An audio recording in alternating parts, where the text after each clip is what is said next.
CICR a un mandat fixe. On travaille vraiment dans les zones où il y a les conflits ou bien les crises d'urgence. Donc on a vraiment choisi les zones où les élevages n'ont pas les moyens d'accéder aux soins vétérinaires, c'est-à-dire les zones frontalières avec le Mali, mais aussi les zones frontalières avec le Nigeria, c'est-à-dire le Liptako Gourma, une zone pastorale qui coiffe tous les trois pays, le Niger, le Mali et le Burkina.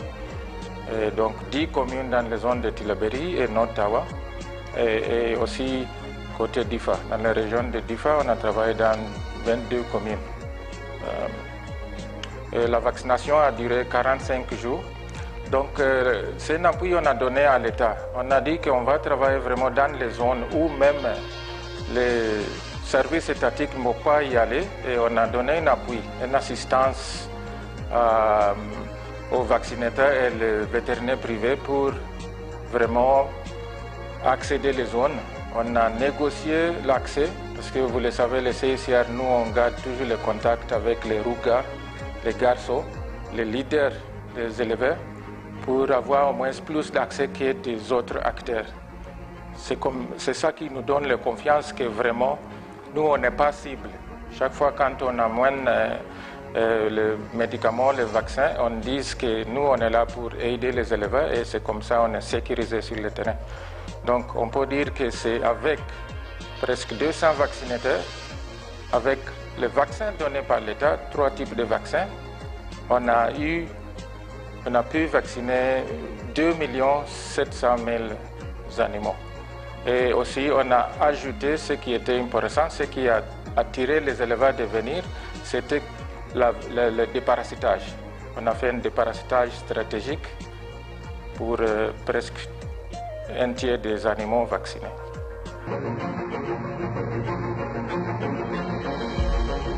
Et ce qu'on fait, c'est un appui à une campagne nationale de la vaccination. Il faut connaître que partout où les services étatiques peuvent aller, eux-mêmes, ils ont commencé avant nous de faire la campagne de vaccination dans les autres zones. Donc, le CICR, on se focalise vraiment où les agents étatiques ne peuvent pas y aller, parce qu'à cause de l'insécurité, c'est les zones vraiment trop éloignées. Donc, c'est un appui à une campagne nationale. Et je pense qu'on peut vraiment dire que c'est aussi les zones transfrontalières, avec le va-et-vient des animaux, les zones où il y a aussi la possibilité de beaucoup de maladies. Ce qu'on appelle les maladies transfrontalières aussi, avec le mouvement des animaux. Donc les éleveurs vraiment sont obligés, avant de traverser les différentes frontières, d'avoir une carte de vaccination après la vaccination pour accéder au pâturage dans les autres pays. On a insisté sur ça, et vraiment ça aussi gère les conflits. On vaccine contre les 3 maladies que même les FAO, vous savez, les organisations de FAO qui ont nous demandé d'essayer d'éradiquer les pestes de petits ruminants.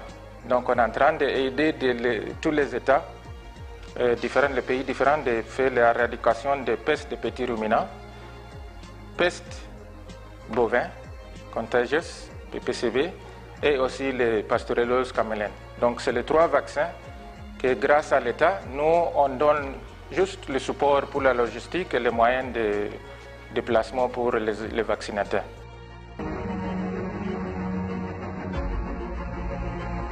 Oui, je peux dire vraiment c'est aussi toujours l'insécurité.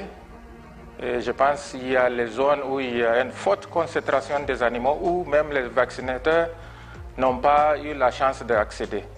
Mais on a dit de vraiment essayer de faire bouger les animaux, où on a utilisé une stratégie comme les parcs mobiles pour se déplacer aussi, approcher où on peut faire la vaccination.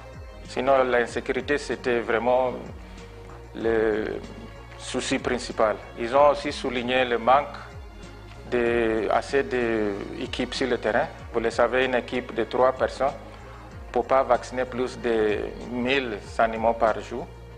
Avec les chaleurs qui a commencé, donc on a dit on va s'arrêter, parce que c'est difficile aussi de gérer les chaînes du froid. Tous les vaccins ont besoin d'être gardés dans le glaciaire avec la glace, tout ça là. Donc la meilleure période vraiment, c'est déjà démarrer une campagne en décembre, mais on avait un démarrage un peu tardif cette année. On a commencé fin janvier et on a terminé mi-mars. Donc il y a les choses on va toujours améliorer avec les équipes, avec les expériences. Il y a les leçons apprises on va toujours tirer pour améliorer ce qu'on fait.